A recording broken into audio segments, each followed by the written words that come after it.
Hi hello friends, welcome to Mouni cine updates. நம்ம விஜய் டிவியில் ஒரு காலத்தில் ரொம்ப சூப்பராக போயிட்டு இருந்த ஒரு சீரியல் தான் பொன்னி சீரியல். இப்போ கொஞ்சம் ஒரு மாதிரி தான் கொண்டு போயிட்டுருக்காங்க. அதை பற்றி பார்க்கலாம். அதுக்கு முன்னாடி பார்த்திங்கன்னா அந்த சீரியலில் மல்லி கேரக்டர் பண்ணிகிட்ருக்காங்க இல்லையா, ஆக்ட்ரஸ் சௌந்தர்யா. அவங்களுக்கு ஃபியூ டேஸ் பேக் 2 முந்தானேத்து அவங்களுக்கு பர்த்டேங்க. ஸோ சௌந்தர்யா அவர்களுக்கு நம்மளுடைய MCU சார்பாக பிறந்தநாள் வாழ்த்துக்கள் சொல்லலாம். இவங்களுக்கு எல்லாம் விஷ் பண்ணணும்னு நினைக்கிறீங்களோ மறக்காமல் கமெண்ட்டில் விஷ் பண்ணுங்கள். பிலேட்டட் ஹாப்பி பர்த்டே சவுண்டே. ஸோ இவங்களுக்கு பார்த்திங்கன்னா செட்டில் பர்த்டே செலிப்ரேஷன் பண்ணியிருக்காங்க. அந்த ஒரு வீடியோ தான் அவங்க ஷேர் பண்ணியிருந்தாங்க. அதுலேருந்து உங்களுக்கு ஒரு சில பிக்ஸ் மட்டும் இங்கே நான் ஷேர் பண்ணியிருக்கேன். ஸோ இன்னமும் பார்த்திங்கன்னா பொன்னியும் சக்தியும் சேரல. பொன்னிக்கிட்ட சக்தி காசு கொடுக்குறாரு அவங்க அப்பாவோட கடையை மீட்கிறதுக்காக. பட் அவங்க வாங்குறதுக்கு முன்னாடி அவங்க அப்பா கத்த ஆரம்பிச்சிட்டாங்க. எப்படியும் அவங்க வாங்கியிருக்க மாட்டாங்க. பட் அதுக்கு முன்னாடி அவங்க அப்பா பெர்ஃபார்ம் பண்ண வந்துட்டார். ஸோ இந்த சீரியல் ஏன் ஒரு காலத்தில் பார்த்திங்கன்னா அவ்வளோ சூப்பராக போயிட்டு இருந்துச்சு.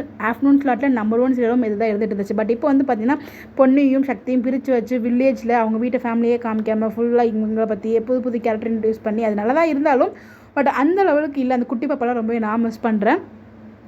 ஸோ ஏதோ ட்ராக் மூவ் பண்ணிகிட்டு இருக்காங்க எதையோ. பட் ஒன் ஆஃப் த டைமில் நான் ரொம்ப இன்ட்ரெஸ்ட்டாக பார்த்த ஒரு சீரியல் இப்போ அந்த அளவுக்கு இன்ட்ரெஸ்ட்டாக இல்லையோ அப்படின்ற மாதிரி எனக்கு பர்சனலாக ஃபீல் ஆகுது. பட் எக்ஸாக்டாக ஒவ்வொருத்தருக்கும் ஒவ்வொரு பாயிண்ட் ஆஃப் வியூ இருக்கும். எனக்கு அந்த மாதிரி தோணுச்சு. ஸோ உங்களுக்கு என்ன தோணுது? நீங்கள் எபிசோட்ஸ் பார்த்தீங்களா எப்படின்னு சொல்லி உங்களுக்கு இருக்கிறதுக்குலாம் மறக்காமல் கமெண்ட்டில் ஷேர் பண்ணுங்கள். ஒன்ஸ் அகேன் சௌந்தர்யாக்கு நம்ம சரியாக ஒரு பிலேட்டட் பர்த்டே விஷயம் சொல்லிடலாம். உங்களுக்கு எல்லாம் விஷ் பண்ண மறக்காமல் கமெண்ட்டில் விஷ் பண்ணுங்கள்.